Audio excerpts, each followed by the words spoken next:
નમસ્કાર વિદ્યાર્થી મિત્રો, શું તમે 11 સાયન્સમાં એડમિશન લઈ લીધું છે અથવા લેવાનું વિચારી રહ્યા છો?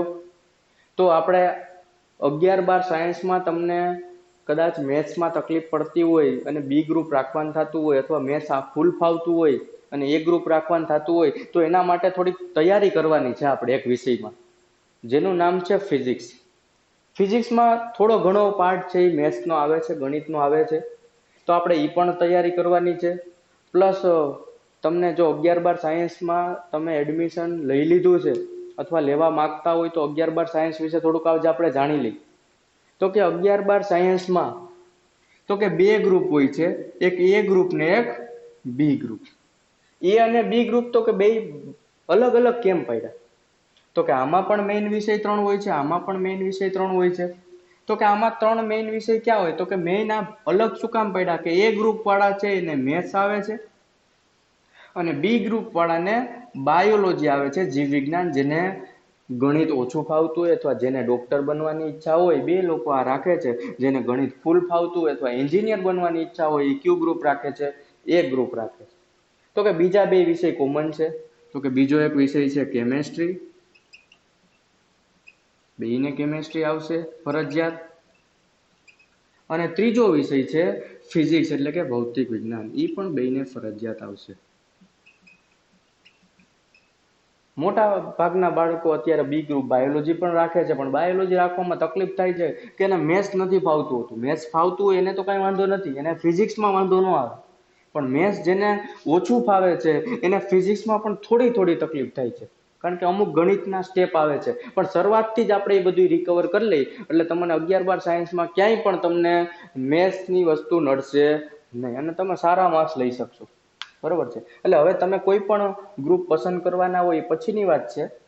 પહેલા આપણે વાત કરીએ, શરૂઆતની વાત કરીએ કે ધારો કે તમે સાયન્સમાં એડમિશન લઈ લીધું છે હવે, તો કે એમાં પરીક્ષા કઈ રીતના હોય? તો કે મેઇન છે એ 12મું ધોરણ છે. 11મું ધોરણ મેઇન જ છે, પણ મેઇન છે અત્યારે 12મું ધોરણની બોર્ડની પરીક્ષા હોય જે એનસીઆરટી દ્વારા લેવામાં આવે છે. તો કે એનસીઆરટીની પેપર સ્ટાઇલ પણ એકદમ સહેલી છે. તો કે 100 માર્કનું પેપર હોય, જેમાં એકદમ સહેલું 50 માર્કની થિયરી હોય અને 50 માર્કના એમસીક્યુ હોય, એકદમ સહેલું. 12મા ધોરણનું આ પેપર છે, આ બોર્ડનું પેપર, જેમાં 50 માર્કના એમસીક્યુ પૂછાય એટલે કે વિકલ્પવાળા પ્રશ્ન અને 50 માર્કની થિયરી. એટલે પાસ થવું તો એકદમ સરળ થઈ ગયું. એમસીક્યુ ખાલી તમે આવડતા હોય તો આમાંથી 30-40 એમસીક્યુ થાય, થિયરી થોડીક આવડી જાય 30-40, તો પણ તમે આરામથી એમ કહો કે થોડાક મહિનામાં અથવા 6 મહિનામાં તમે પ્રેક્ટિસ કરીને પણ સારા માર્ક્સ લાવી શકો. પણ તમારી પાસે વર્ષ દિવસ છે, એના કરતાં પણ વધારે ટાઈમ આપી શકે તો તમે શક્ય એટલા માર્ક છે એ બોર્ડમાં કવર કરી શકો, કે એટલે કે એનસીઆરટીમાં કવર કરી શકો. ત્યારબાદ બીજી પરીક્ષા છે, તો કે 11-12 સાયન્સ પછી બીજી એક પરીક્ષા આવે જે ફરજિયાત આપવાની હોઈ શકે, તો કે એ છે ગુજકેટ. જો તમારે ગુજરાતમાં એડમિશન લેવું હોય તો ગુજકેટનું પૂરું નામ ગુજરાત કોમન એન્ટ્રન્સ ટેસ્ટ. જો તમારે ગુજરાતમાં એડમિશન લેવું હોય તો તમારે ગુજકેટ આપવી પડે. તો કે ગુજકેટ કેટલા માર્કની હોય? તો કે ગુજકેટ હોય 120 માર્ક્સની, ફક્ત એમસીક્યુ હોય ભાઈ.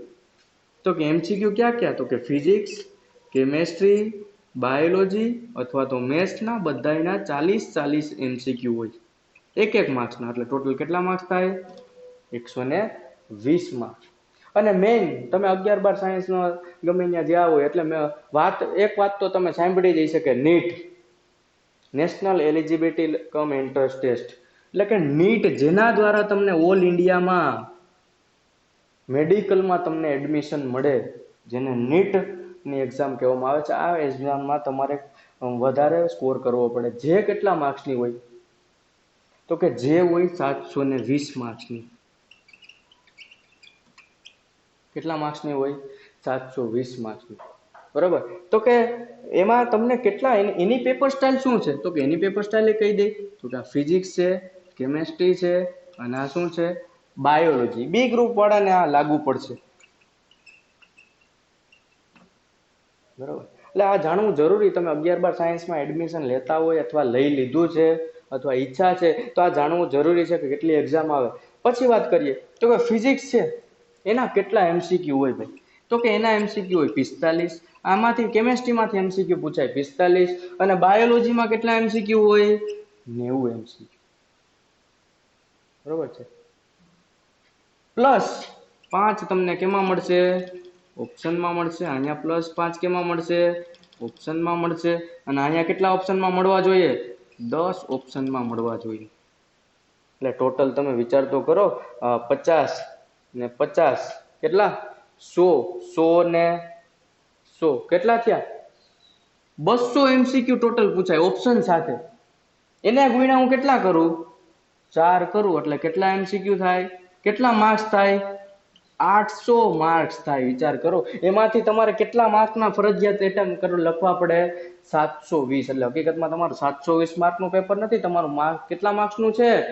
800 માર્કમાંથી. એમાંથી તમારે 720 લીગલ છે ને એમાંથી તમારે લાવવાના 500, 600, 700, અને એના ઉપરથી તમને એડમિશન મળી શકે. બરોબર છે. એટલે આ રીતના 11-12 સાયન્સ પછી તમને મેઇન કેટલી એક્ઝામ આવે ભાઈ? એક તો એનસીઆરટી ની ફરજિયાત, એ અને બી વાળાને બંનેને. પછી ગુજકેટ છે એ પણ બંનેને. નીટ છે એ સ્પેશિયલ કયા ગ્રુપ વાળાને? બી ગ્રુપમાં મેડિકલ માટે. અને એ છે એ કોના માટે ભાઈ? એ માટે એક્ઝામ આવે JEE. બરોબર. JEE એટલે જોઈન્ટ એન્ટ્રન્સ એક્ઝામિનેશન. તો કે એની પણ થોડીક ચર્ચા કરી લે કે ભાઈ એ ગ્રુપ વાળાને શું કરવાનું. તો કે એ ગ્રુપ વાળાને જોઈન્ટ એન્ટ્રન્સ એક્ઝામિનેશન JEE આવે. JEE નો ઉપયોગ કરી અને એમાં પણ આપણે વાત કરી દઈએ. એમાં 3 વિષય હોય, એમાં ફરજિયાત એ ગ્રુપ છે એટલે ફિઝિક્સ, કેમેસ્ટ્રી અને કોણ હશે? મેથ્સ. તો કે એમાં કેટલા માર્ક્સનું પેપર હોય? તો કે ફિઝિક્સનું 120 માર્ક્સનું હોય, કેમેસ્ટ્રીનું 120 માર્કનું હોય, અને બાયોલોજીનું 120 માર્કનું હોય. બરોબર છે. એટલે 30 એમસીક્યુ લિસ્ટ હોય એટલે એ કેટલાનું ટોટલ થાય? 360 માર્ક્સનું ટોટલ પેપર થાય. અને એને 2 વાર એક્ઝામ આવે. અને 2 માંથી જેમાં JEE મેઇન અને JEE એડવાન્સ, એમાં જેમાંથી એને વધારે માર્ક્સ આવે એ એક્ઝામના માર્ક્સ છે ગણવામાં આવે. બરોબર છે. એક તો તમારે જાન્યુઆરી ફેબ્રુઆરીમાં જ આવે, અને એક એક્ઝામની પછી આગળ છે જ આવે. બરોબર છે. એટલે આ રીતના ટોટલ એક્ઝામ બધાને ખબર પડી ગઈ છે. બરોબર. સૌથી પ્રથમ બોર્ડ તો એકદમ સહેલું. કેટલા એમસીક્યુ? ટૂંકમાં મેઇન એમસીક્યુ કેટલા પૂછાય કોઈ કહેશે કે કોનું મહત્વ છે? ભાઈ થિયરીનું મહત્વ છે. થિયરીનું હા, તો એક જ જગ્યાએ મહત્વ છે. ક્યાં? 12માના બોર્ડમાં 50 માર્કની થિયરી પૂછાય. બાકી શું પૂછાય? 50 એમસીક્યુ પૂછાય અહીંયા. પછી ગુજકેટમાં પણ ખાલી 12માનું જ પૂછાય. ગુજકેટમાં પણ એના ફક્ત શું પૂછાય? એમસીક્યુ. એટલે 50 એમસીક્યુ વત્તા ગુજકેટના એમસીક્યુ પૂછાય ટોટલ. બરોબર છે. એટલે કે એક વિષયના 50 વત્તા એક વિષયના 40. અને નીટમાં ભાઈ, નીટ એક વસ્તુ એમાં કેવા જેવું રહી ગયું છે કે નીટ ફક્ત 12માં નથી. તો કે એના માટે હવે આપણે કેના એમસીક્યુ કરવા પડશે? 11માના. એટલે કે 11 અને 12 બંનેનું એમસીક્યુ પૂછાય. એટલે જો તમારે નીટની તૈયારી કરવી હોય અને અથવા તો JEE ની તૈયારી કરવી હોય તો તમારી પાસે બે ધોરણ 11મું ધોરણ ને 12મું ધોરણના પરફેક્ટ એમસીક્યુ એક ટોપિકના આવડવા જોઈએ, જે નીટના સિલેબસ પ્રમાણે અથવા JEE ના સિલેબસ પ્રમાણે છે એ. બરોબર છે. એટલે એકદમ સહેલું. ખાલી થિયરી તમારે 50 માર્કની યાદ રાખવાની છે 12મા ધોરણ પૂરતી. બાકી 11મા ધોરણમાં તમે થિયરી ભલે કરો પણ એમાંથી શું આવશે? ખાલી એમસીક્યુ. બરાબર. 11માં નહીં, વાર્ષિક પરીક્ષા છે એમાં તમારે થિયરી આવી શકે પણ એ લોકલ લેવલે જ જોવાય છે. 11માં સ્કૂલ લેવલે જ જોવાય છે. પણ મેઇન તમારે બોર્ડ અથવા નીટ અથવા તો JEE માટે જોતી હોય તો એ પરીક્ષામાં 11મા ધોરણનું પણ એટલું જ મહત્વ છે જેટલું 12મા ધોરણનું મહત્વ છે. એટલે કે 11-12 સાયન્સ ને ટૂંકમાં કયો તો એને કહેવાય સાયન્સ ઓફ એમસીક્યુ. બરાબર છે. એટલે એમસીક્યુ જો તમને આવડે એક તો તમે આ વસ્તુ કરી શકો. પ્લસ નેગેટિવ સિસ્ટમ છે ભાઈ. બોર્ડમાં નેગેટિવ સિસ્ટમ નથી. કેમાં નેગેટિવ સિસ્ટમ છે? તો કે ગુજકેટમાં 0.25 કપાય, એક ખોટો પડે તો. પછી આમાં 1 કપાય, એક ચોથા ભાગનો કપાય. આમાં પણ નેગેટિવ સિસ્ટમ એ જ રીતના છે. એટલે બધા જે કોમ્પિટિટિવ એક્ઝામ છે એમાં નેગેટિવ સિસ્ટમ આવશે. બાકી બોર્ડની એક્ઝામમાં નેગેટિવ સિસ્ટમ નથી, એટલે એવું નથી કે અકડ બકડ બમ્બે બહુ કરીને આપણે પાસ થઈ ગયા, સારા માર્ક્સ આવી ગયા, એમ નથી ભાઈ. જે ટીક કરો એ સાચો હોવો જોઈએ. જો ખોટો MCQ આવશે તો એના વધારાના એક્સ્ટ્રા માર્ક્સ કપાય આમાં. એટલે એટલું તો થોડુંક તો લેવલ થોડુંક રાખવું પડે. બાકી આનાથી સહેલું એ કોઈ વસ્તુ જ નથી. સાયન્સ સૌથી સહેલામાં સહેલું પાસ થવા માટે. અહીંયા કાંઈ તમારે મોટા કાંઈ દાખલા નથી ગણવાના, કોઈ વસ્તુ નથી કરવાની. ખાલી થિયરીમાં દાખલામાં બધું આવશે, એ ખાલી 50 માર્ક પૂરતું 12મા ધોરણમાં આવશે, બરોબર. પણ હવે તો કે તમને તકલીફ, તોય હું તમને એમ કહું કે ધારો કે તમને બી ગ્રુપ રાખ્યું છે અને ફિઝિક્સ તમે પેલા તો બી ગ્રુપ રાખવાના બે કારણ છે.